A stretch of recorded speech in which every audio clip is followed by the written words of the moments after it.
Mary is no controller, complained hotel manager Frank Edwards to bank receiver Marty Blake. Edwards was frustrated with the appointment of Mary Smith by the bank to the important accounting post within the hotel. "Frank, what qualifies you to have an opinion about Mary?" Marty replied. "You're not an accountant." "Well," responded Frank, "I'm not a giraffe either, but I certainly know one when I see one." As it turned out, Frank was correct, and Mary was not a qualified controller. How long did it take him to draw that conclusion, and what process did he go through? Was it through weeks of observation on the job, review of her written work product, verbal quizzing, or a thorough analysis of her thought processes? Frank said that he knew within the first few minutes of meeting her that Mary was no controller. Frank knew that intuitively.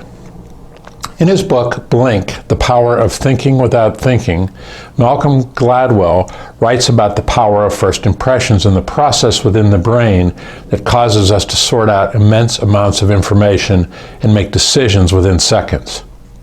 In Blink, the author takes us through a series of real-life scenarios when intuitive thinking outperformed or at least rivaled rigorous analytical thought process.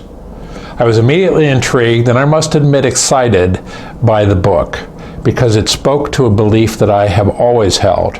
I have often lectured that our instincts is perhaps the most powerful tool we have in decision making. Gladwell makes some pretty powerful arguments based on anecdotal evidence supporting this belief.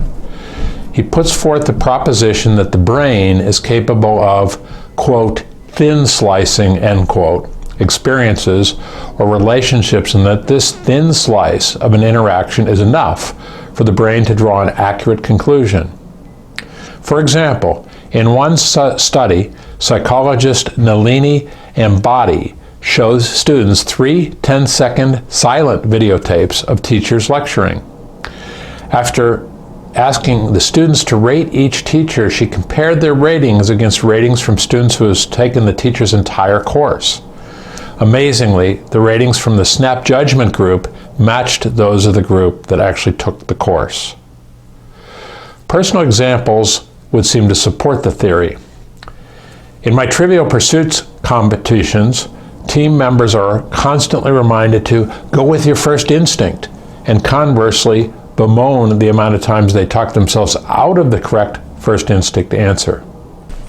In a bit more serious example, during my time as mayor, many evenings at city council meetings, some relatively complicated cases came before us.